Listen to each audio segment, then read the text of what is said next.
Ça, c'est du titre barbare comme on les aime en paléontologie. Vous inquiétez pas, on va définir tout ça. L'ontogenèse, c'est le développement de l'individu, de sa création jusqu'à sa mort. Toi-même, en ce moment, moi, n'importe quel pégu, n'importe quel être vivant que tu verras aujourd'hui, est en cours d'ontogenèse. De sa création jusqu'à sa mort, c'est l'ontogenèse. La phylogénie, c'est grosso modo l'évolution elle-même. L'hétérochronie est la modification de la vitesse et ou de la durée de développement d'un caractère d'un organisme par rapport à son ancêtre. Non mais c'est le titre de la vidéo, vous vous doutez bien que ça va être un peu plus développé cette partie-là. Faisons d'abord un petit peu d'histoire. Historique. À l'origine, on commence avec Karl-Heinz von Beer, biologiste germano-balte, qui énoncera une loi qui porte son nom, la loi de von Beer. Elle stipule que les caractères généraux des embryons, visibles tôt dans leur développement, seront remplacés progressivement par des caractères de plus en plus spécifiques, propres à l'espèce. Les embryons d'un poisson et d'un mammifère, par exemple, seront similaires pendant leur premier stade, puis se différencieront graduellement en développement des caractères qui leur sont propres.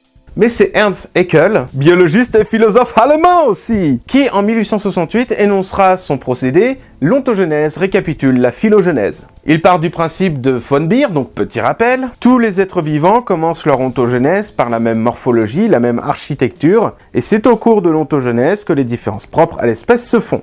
Il énonce alors que pour arriver au développement d'une espèce, on récapitule tous les stades ancestraux avant d'arriver à l'espèce moderne. Grosso modo, avec des très gros guillemets pour que vous compreniez plus simplement, avant d'arriver aux mammifères, on récapitule le stade poisson, reptile, etc. Voilà, grosso modo, c'est ça que ça veut dire. C'est plus compliqué, et c'est pas ça du tout. Mais c'est grosso modo l'idée que ça donne. L'ontogenèse récapitule la phylogénèse. C'est le principe de la récapitulation. Dans cette figure, c'est le cas le plus simple.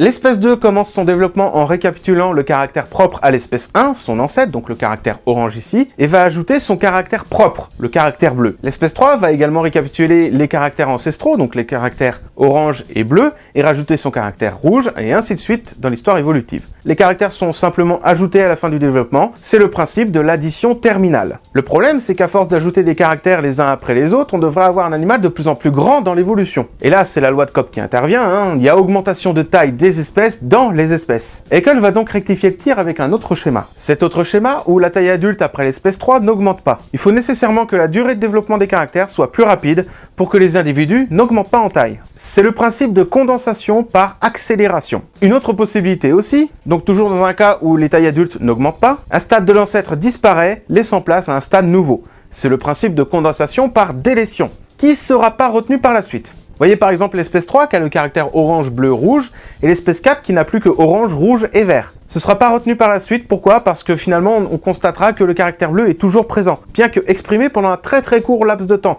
à peine visible, mais quand même là. Von Beer va donc critiquer les principes de Haeckel et ce sera donc rejeté en bloc pour l'époque.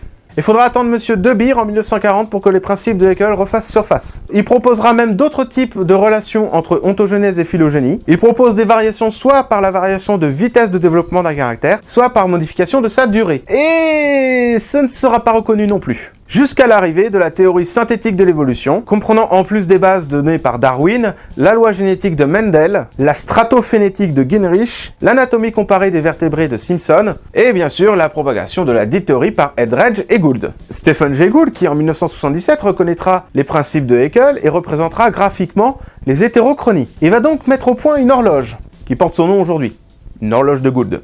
L'évolution, c'est trois choses.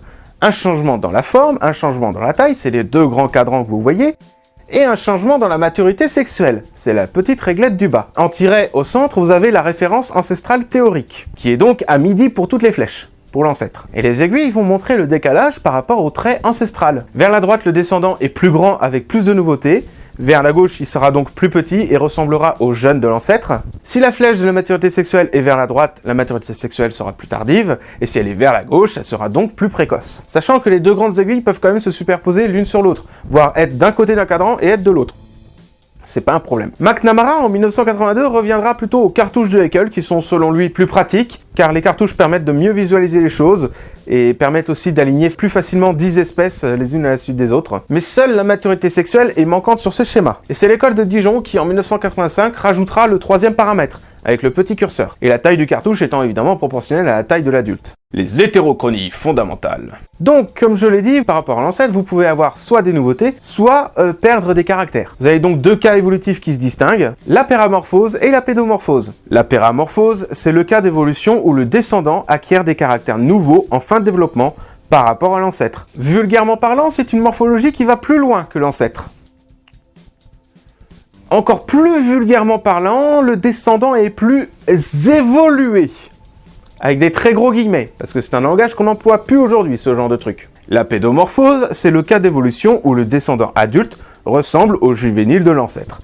Donc très vulgairement parlant, le descendant est plus primitif, avec des très gros guillemets aussi. Donc on peut gagner en nouveauté ou on peut perdre des caractères. Ça, c'est deux tendances. Mais comme je vous l'ai dit, les hétérochronies, c'est des modifications de la vitesse ou de la durée du développement d'un caractère. Donc vous pouvez avoir modification de la vitesse, modification de la durée, dans chaque cas évolutif que je vous ai défini précédemment. Chez les pédomorphoses, on retrouve d'abord la néoténie, qui est une variation dans la vitesse du développement du caractère. Le développement du descendant est ralenti, la taille adulte ne change pas, la maturité sexuelle non plus, il n'y a juste pas le temps de faire tous les stades ancestraux. Vous voyez sur les cartouches de Haeckel que la cartouche a la même taille, le curseur rouge est toujours à la même place, c'est juste que, voilà, vous voyez que le caractère 1 s'exprime sur un plus long laps de temps, et pareil pour le caractère 2, du coup le caractère 3 ne peut pas venir. Exemple chez les oursins, la néoténie ici provoque une dérive morphologique très graduelle. La durée des processus dans ce cas ici est de 24-25 millions d'années. Vous voyez que le jeune de l'ancêtre a seulement les plaques vertes et les plaques bleues, mais qui en grandissant développe les plaques oranges et les plaques rouges. Et vous voyez qu'en cours du temps, les plaques rouges et les plaques oranges disparaissent à leur tour. Pourtant les individus adultes ont la même taille et la maturité sexuelle ne change pas, mais il y a moins de plaques. Deuxième cas du coup, la progenèse, qui est une variation dans la durée de développement. La durée du développement du descendant est raccourcie, il n'y a pas de variation dans la vitesse du développement du caractère, la taille adulte est plus petite et la maturité sexuelle est plus précoce. Et vous le voyez très bien sur les cartouches de Haeckel, le cartouche du descendant est plus petit, le curseur est plus proche du stade juvénile, et le temps d'expression du caractère 1 est identique à l'ancêtre. Ça n'a pas de changement de ce côté-là. Chez les oursins, encore eux, la progenèse provoque ici une réversion évolutive majeure, lors de la crise Crétacé-Tertiaire, il y a 66 millions d'années. En jaune, vous avez la vie sans mâchoire, et en vert, la vie avec mâchoire. Vous voyez que chez les cassiduloïdés, on commence sa vie avec une mâchoire, mais qu'ensuite on les perd pendant son développement. Et la crise Crétacé-Tertiaire arrive, et pouf, on a les néognathostomes, où vous avez des espèces toutes petites avec des mâchoires permanentes. Ce qui offre ici une mesure du processus évolutif de l'ordre de 1 million d'années. C'est très rapide. Non, les trois autres là-bas, c'est du spoilers.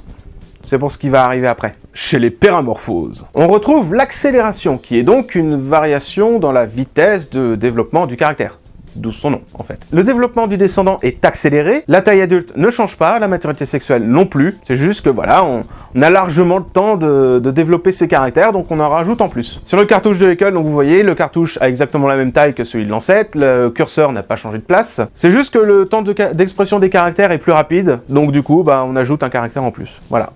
Tout simplement. C'est le principe numéro B de Haeckel, je sais pas si vous l'avez reconnu, c'est la condensation par accélération, c'est exactement ça. Exemple encore, chez les oursins fouisseurs, cette fois-ci, l'accélération provoque une dérive morphologique graduelle vers des formes extrêmes. La durée du processus pour ce cas-là est de l'ordre de 9-10 millions d'années. Non, tu ranges ce commentaire dégueulasse tout de suite. Je sais que la forme est très subjective, mais c'est une adaptation au mode de vie fouisseur pour les milieux vaseux. Oh, laisse tomber. Et enfin, l'hypermorphose, qui est donc une variation dans la durée du développement. Le développement du descendant est prolongé, la taille augmente et la maturité sexuelle est plus tardive. Sur le cartouche de Haeckel, vous le voyez très bien, on rajoute simplement les caractères les uns à la suite des autres. Le temps d'expression du caractère est identique à l'ancêtre. Là, c'est le principe numéro A de Haeckel, l'addition terminale, tout simplement. Exemple encore chez les oursins, où l'hypermorphose provoque un saut morphologique très discret. Une augmentation de taille et un ajout de plaques. La durée du processus évolutif pour ce cas-là est de l'ordre de 6-7 millions d'années. L'évolution ici peut donc se faire en cycle, puisqu'on peut avoir des réversions et on peut avoir des nouveautés. L'évolution est donc dite itérative. Cependant, je sais que vous bouillonnez depuis tout à l'heure. Vous hurlez devant votre écran en mode... Et je sais pourquoi. Depuis tout à l'heure, je ne vous parle que de changements de développement basés que sur un seul caractère. Et vous imaginez très bien qu'on ne peut pas résumer l'évolution d'une lignée, d'un animal, que sur un seul caractère. Tous les caractères de la bestiole évoluent indépendamment les uns des autres. L'évolution est dite en mosaïque. Il peut donc y avoir des combinaisons, voire des successions d'hétérochronies. Et pour les combinaisons, les voici. Vous pouvez combiner les deux pédomorphoses, la néoténie et la progenèse. Vous obtenez donc une hyperpédomorphose. Vous voyez que sur l'horloge de Gould, c'est pas très pratique puisque c'est identique à la progenèse. Vous voyez que sur les cartouches de Haeckel, le cartouche est plus petit et la maturité sexuelle est plus précoce. C'est donc bien une progenèse et la vitesse de développement du caractère 1 et 2 sont donc ralenties. C'est donc bien une néoténie. Néoténie et progenèse, hyperpédomorphose. Vous pouvez combiner donc les deux péramorphoses, l'accélération et l'hypermorphose, ça donne donc une hyperpéramorphose. Sur l'horloge de Gould, ça donne identique à l'hypermorphose. Le cartouche de Haeckel est plus grand, donc la taille adulte est plus grande. La maturité sexuelle est plus tardive. Et vous voyez aussi que le développement des caractères est accéléré. Accélération et hypermorphose, hyperpéramorphose. Vous pouvez combiner également la progenèse et l'accélération, provoquant donc du nanisme. Vous voyez que le cartouche est plus petit, avec une maturité sexuelle plus précoce, c'est donc une progenèse, mais que la vitesse de développement des caractères est accélérée, donc on fait plus de caractères. Vous avez donc un individu plus petit, mais avec plus de nouveautés que l'ancêtre, c'est donc du nanisme. Vous pouvez combiner la néoténie et l'hypermorphose, donc vous avez un cartouche qui est plus grand, donc une taille adulte qui est plus grande, une maturité sexuelle plus tardive, et vous voyez aussi que la vitesse de développement des caractères est ralentie, on a moins de nouveautés que l'ancêtre. Vous avez un descendant plus grand que l'ancêtre, mais qui ressemble au jeune de l'ancêtre. C'est un cas de gigantisme. Typiquement, le gigantisme, on peut le résumer comme ça. Oh, look at the little baby. And now look at the big baby.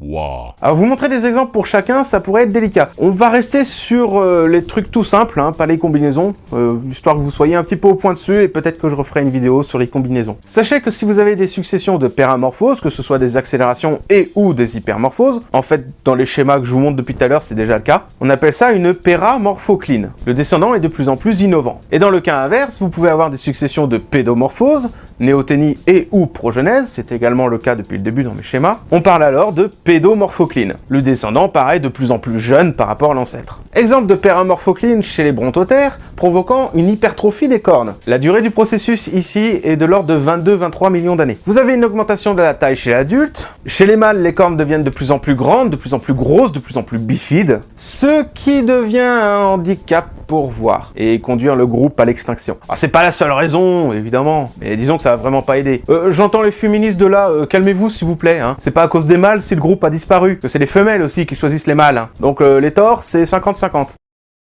Non mais... Et exemple de pédomorphocline chez les trilobites phacopinés, où les yeux deviennent de plus en plus petits dans le développement, jusqu'à disparaître totalement. Ce qui devient un handicap aussi pour voir, et donc conduire le groupe à l'extinction. Alors évidemment, c'est pas la seule raison non plus, mais ça n'a vraiment pas aidé non plus, hein. Du coup, c'est bientôt la fin de la vidéo, je vais vous laisser avec un petit quiz pour savoir si vous avez suivi et testé un petit peu vos connaissances sur le sujet. C'est un peu la partie paléo-poésie de la vidéo. Alors pour ceux qui veulent pas faire le quiz, je vous dis à la prochaine. Et pour ceux qui veulent le faire, je vous laisse avec ce petit schéma, que je vous conseille évidemment de faire, avec les petits cartouches de Haeckel. Il paraît que ça va aider. Faites un tableau en 2 entrées. D'un côté la durée, de l'autre côté la vitesse. Vous mettez plus jeune pour un côté, pas de changement au milieu et plus adulte de l'autre pour la durée. Pour la vitesse, vous mettez plus petit, aucun changement au milieu et plus grand ensuite. Pas de changement dans la taille, mais il a l'air plus jeune, il s'agit de néoténie. Il n'y a pas de changement dans la taille, mais il a l'air plus adulte avec plus de nouveautés, il s'agit d'une accélération. Il est plus petit, mais il a les mêmes caractères que l'ancêtre à taille égale, il s'agit de progenèse. Il est plus grand et il a des caractères en plus à taille égale de l'ancêtre. Il s'agit d'hypermorphose. Et pour le reste, c'est très simple, c'est juste pour la culture, hein. Vous additionnez tout simplement les diagonales. L'accélération et l'hypermorphose donnent une hyperpéramorphose, une progenèse et une néoténie donnent une hyperpédomorphose, la néoténie et l'hypermorphose donnent du gigantisme, et la progenèse et l'accélération donnent du nanisme. Bon, ces 4-là, c'est seulement pour la culture générale, hein. Ne les retenez pas, pour l'exercice qui va venir, il n'y en aura pas, c'est sûr. Pour les cartouches de Haeckel, les voici. Mettez sur pause pour pouvoir les recopier.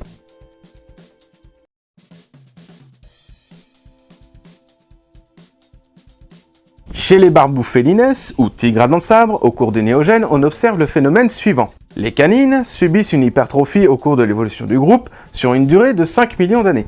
L'arcade zygomatique a tendance à permettre une ouverture de gueule de plus en plus grande, mais toujours pas assez pour compenser la croissance des canines. Ce qui va engendrer des problèmes pour se nourrir et donc conduire le groupe à l'extinction aussi. Alors je vous laisse 10 secondes pour bien voir les détails du schéma.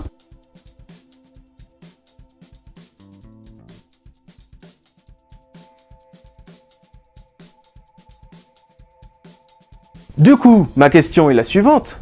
De quelle hétérochronie s'agit-il? Va falloir cliquer au bout d'un moment.